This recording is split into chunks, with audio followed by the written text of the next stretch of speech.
Ladies and gentlemen, welcome back to the greatest series that ever was. Okay, maybe that's a little exaggerated, maybe not. This is Debunking the Difficulty, a series where I take a game, break it down, and find out, is it really that bad? Is it really that hard? This is the original Castlevania. I've wanted to do this game since I started the series, and we've been doing a lot of Castlevania videos recently. Super Castlevania, Haunted Castle. So I thought this would be a perfect time to finally debunk the original Castlevania. I will save my overall thoughts about this game for the end. For now, let's dive in and find out how difficult this game actually is.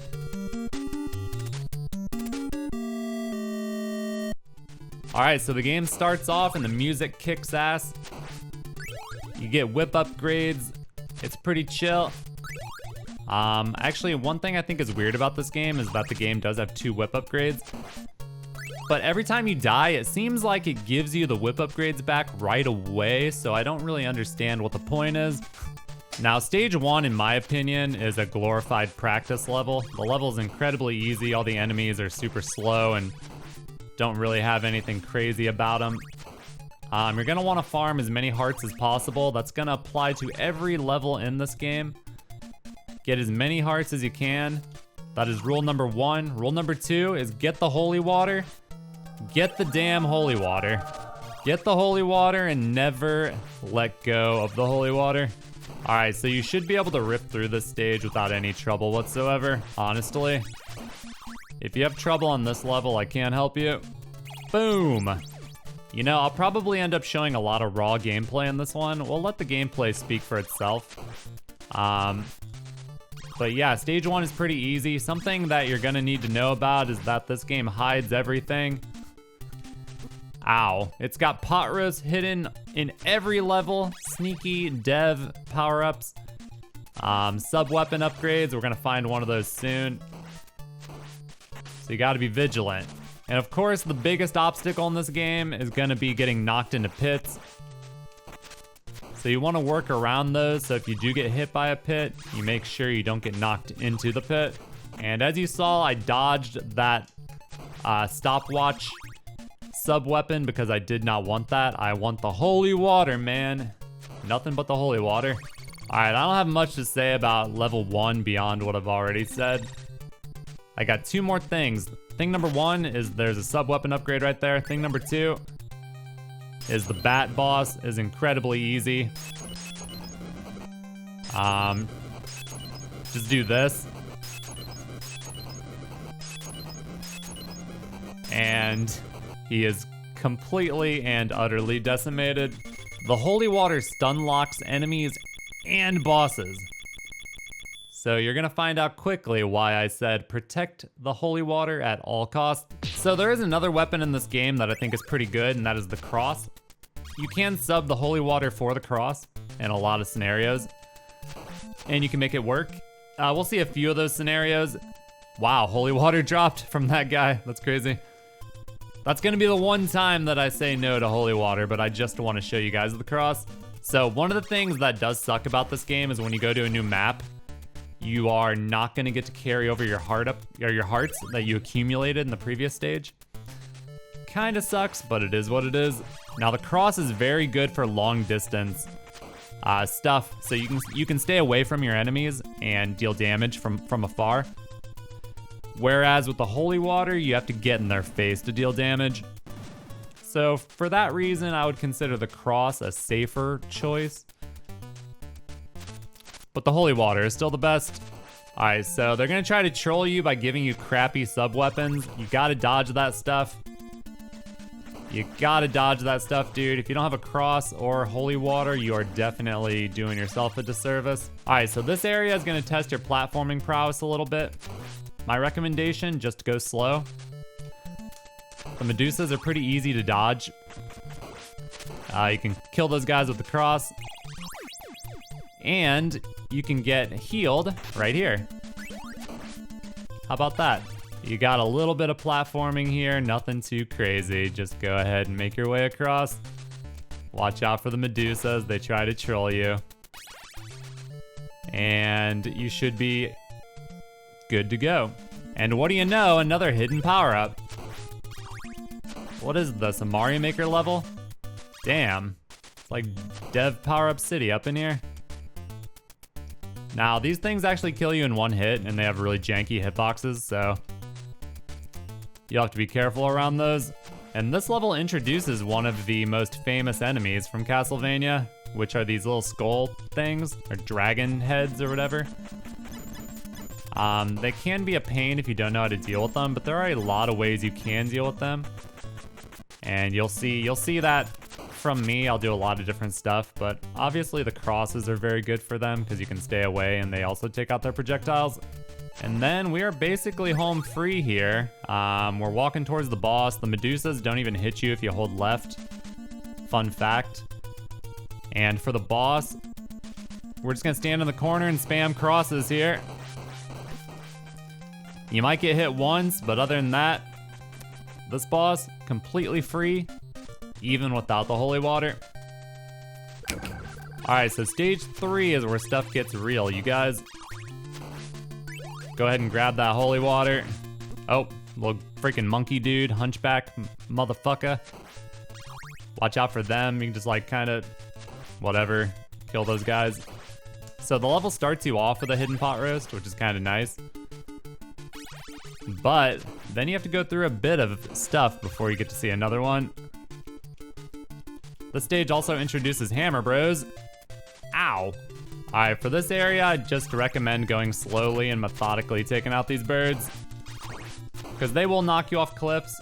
That can be a little bit obnoxious. So be careful, okay? Just play it cool, kill the birds, throw some holy water. You know, I think you should be okay. It's not too bad. I like this area because all you have to do is hold right and the Medusas won't even hit you.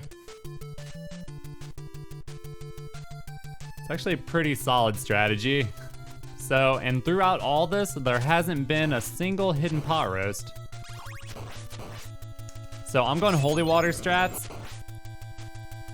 For the holy water strats, you want to get right in the face of those dragon statues. First, you want to kill the projectiles. He shoots 2, and then you drop a holy water, and he's dead. Final stretch here, you're gonna jump up and hit those birds. I messed up. There you go. Boom, projectile, holy water, boom, boom, boom. Just keep on going, hit the bird, get the projectile, holy water, boom, boom, boom, boom. Easy peasy, get the bird, kill the stupid skeleton. Keep going. Oh, Medusa heads, forgot about those. All right, there you go, that's pretty legit. Didn't even take damage, and we're gonna come into the boss room here. See that? You do not want that. Get that garbage out of here, dude. But check this out. Boom, hidden power up. All right, so we're gonna go in here, and we're gonna spam holy water on this freaking dude like you would not believe. Okay, you know what you want to do is actually go to the left. And then you can stun both of them. But with the holy water, it basically trivializes this boss fight.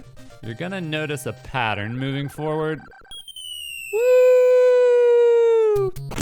Alright, the janky jumps in this game are gonna really become apparent in this stage. I talk about the jumps in Castlevania a lot because I feel like they're not very good. They're very stiff. Compared to a game like Ninja Gaiden or Mega Man, which has way better jumping in the air than Castlevania. Specifically, when you jump, you can't really influence the character anymore. See that? Like, it's super stiff. And that can make the platforming a little bit challenging. But coming through this area, you're really just gonna take your time. You're gonna watch out for bats. Those guys that pop up shouldn't really be a big problem. It's a pretty simple section overall, so you should get through it not without too much pain. All right, now I love this section here. At first glance, it seems like a really obnoxious area. But all you really have to do is keep walking forward. If one happens to spawn behind you, just turn around and kill it. But as long as you kill them as soon as they get dropped, it's never going to be much of an issue. The only problem is if you let them keep spawning and gang up on you, but that shouldn't happen. For the dragon here, you literally just hold right, and you will walk right underneath him. Moving into this area, there's a dragon right here. You can smoke him hella fast and get a hidden pot roast in the wall. We're gonna collect hearts on our way to the boss. Still hanging on to that holy water. Got another dragon down here, who is actually hard to hit if you don't have the holy water. All right, and now we're going into the boss. And you know what we're gonna do. It's Frankenfuck getting his head humped by a little dude. Possibly the easiest boss in the entire freaking game. All right, starting the next stage here. We're gonna follow pretty much all the same principles as before. Hang on to the holy water, try to rip through here as best we can. Overall, this area is pretty easy. Of course I get hit right when I say that. You just have to manage the hunchbacks. Like, you want to hit them as soon as they start coming at you. If you let them start jumping around, they can become a problem. All right, then you got these knights here. So these knights can be an issue. The way that I deal with these guys is with the holy water. It's an instant kill if you get a holy water on him. They also tend to move around a lot, and the holy water locks them in place. Boom, you can get that off before he even throws a projectile. All right, so you get through here and then you open the door, and this is gonna be a checkpoint. This is a very interesting area, and I'm excited to kind of walk through this and kind of see how it goes. All right, so we have the holy water. We're gonna go ahead and try to rip through here with the holy water. See how it goes. Let's play it safe with the skeleton here. He's kind of trolly with his movement. Camping the stairs and whatnot. All right, so we are up here. We're gonna kill this dude. We're gonna keep moving to the right. We're gonna collect these hearts. We're gonna keep moving to the right. And then guess what? Hidden pot roast, let's go. So we're getting healed. All right, we're heading up to the dreaded hallway. Now this hallway gets a pretty bad rap for being difficult. But with the holy water, again, it's completely trivialized. Just jump at these knights and they are dead. The Medusas get caught in the crossfire. It's very easy. And then we're on Death, who in his own right is actually supposed to be a very hard boss. But because of the way the holy water works, the dude cannot even move. And he's dead, dude. All right, you know what? I'm gonna run a scenario with you guys just for fun. Let's say you die in this hallway. Okay? It's gonna respawn you right here. And once again, like I said before, it gives you your upgrades back like pretty much right away, so that's pretty weird. So going into the hallway with the cross, very different than with the holy water. You're still gonna wanna be aggressive. Still wanna be aggressive with the guy. The cross will kill all the projectiles from the knight. The Medusas tend to get caught up in the crossfire. I didn't get that projectile though. Still didn't take damage. I will say you have to be a little more of a gamer to pull off cross strats, but if you're aggressive, it's not that bad. All right, so the death fight is actually pretty fun with the cross. With this strategy, you're basically fighting him more or less the intended way. There may be ways to exploit him that I don't know about, but I'm just gonna fight him the normal way. One of the big problems with this fight is that his little projectiles will spawn on top of you, which is incredibly cheap. But that is what it is. That's gonna happen from time to time. But if you're super aggro, chucking tons of crosses, he goes down pretty quick. All right, so believe it or not, we're already on the final stage, and it's kind of a funny stage. So for the beginning, you literally just hold left and jump over the bats. In that case, I got bad RNG where he shot a bullet. See that? See how he stopped? If he stops, that means he's gonna dive at you. So in that case, I just let him hit me in a spot where I knew it wouldn't knock me off and just kept moving forward. Now it is possible you'll get bad RNG, bad projectiles, or get clipped, but it doesn't matter, you just respawn and try again. So the funny thing about this stage is that really it's just a really short level where you try to just brute force your way through it as quickly as possible and get to the checkpoint. So you got these hammer bros. This part is not too bad. You might get hit. Try not to get hit because it's nice to have your HP coming up. Power-ups don't really matter at this point so much. You got these stupid birds that drop the hunchbacks. So what you're gonna try to do is just get through here, even if you get hit. It may take you a few attempts, but try to brute force your way through it, dude. See that? Just move around the birds, let the hunchbacks fall off the cliff, and you get to the checkpoint. And we are already at the final boss of this game. And if you die, it'll respawn you right there at the bottom of the stairs. I think if you game over, it'll send you back to the beginning of the stage, and then you have to do the other thing again, but it's not really that big of a deal. It's a little annoying, but hey, just don't die.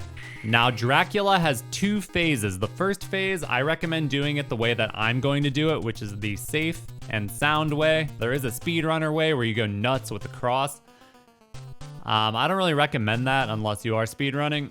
So for our purposes, I'm go ahead and just grab the holy water right away because we're gonna need that for phase 2. Phase 1 of Dracula is actually incredibly easy if you know what to do. I got hit because I suck, but I'm not gonna let it happen again, all right? So check this out.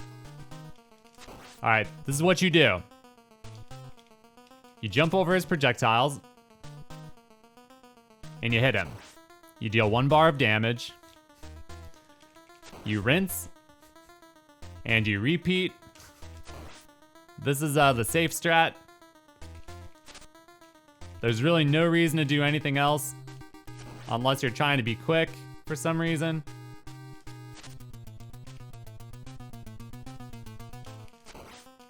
Just keep doing this. And honestly, you shouldn't really even get hit.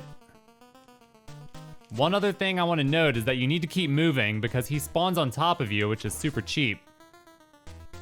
And if you're not moving already when he starts to spawn, you will take damage from him.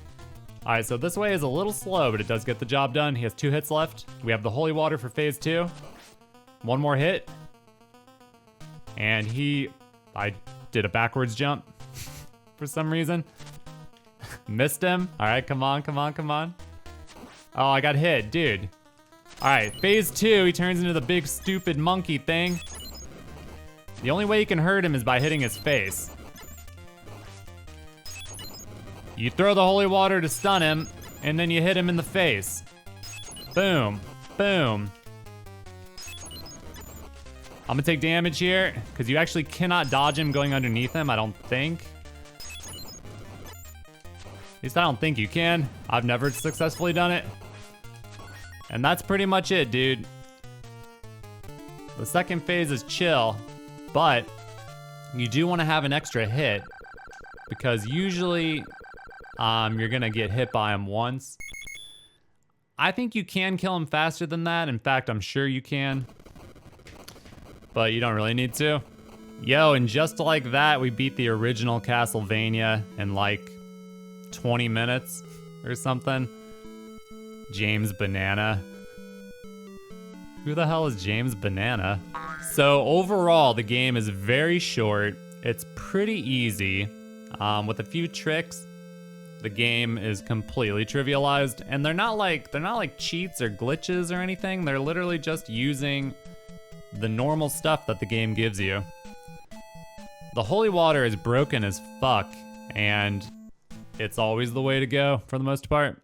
But if you like more of a challenge or like to have more fun, I recommend using the cross or even other stuff. You can do little challenge runs where you're like, oh, I'm not gonna use the holy water. I'll try using the dagger or the axes. honestly, I think you can beat the game fairly easily, even with those weapons. I still think this game is incredibly fun to rip through. I would love to do casual speed runs, like pseudo speed runs where I don't actually learn any speedrun strats, but it's like just casually playing very aggressively. I think that would be fun. And I mean, my God, the music in this game is on a whole nother level, dude. There are a few NES soundtracks that are just above and beyond, and Castlevania is one of those games. So overall, if you enjoy platforming games, retro games, and you haven't beaten Castlevania and think you can't for some reason, trust me, you can definitely beat this game. Now, Castlevania 3, on the other hand, that's a different story. Maybe for another time. All right, thumbs up, subscribe. Thank you for watching. If you guys haven't seen my other Castlevania videos, we've got Super Castlevania, my first playthrough ever recently. Haunted Castle, a horrible Castlevania arcade game. Be sure to check that out. I recently did a Symphony of the Night full playthrough as well if you're interested in that. And of course, if you haven't seen the rest of Debunking the Difficulty, we've got like 14, 13, I can't remember anymore, videos just like this, breaking down games. I mean, look at these stiff-ass jumps, dude. Can you imagine if you could jump like in Mega Man? This game would be even easier than it already is.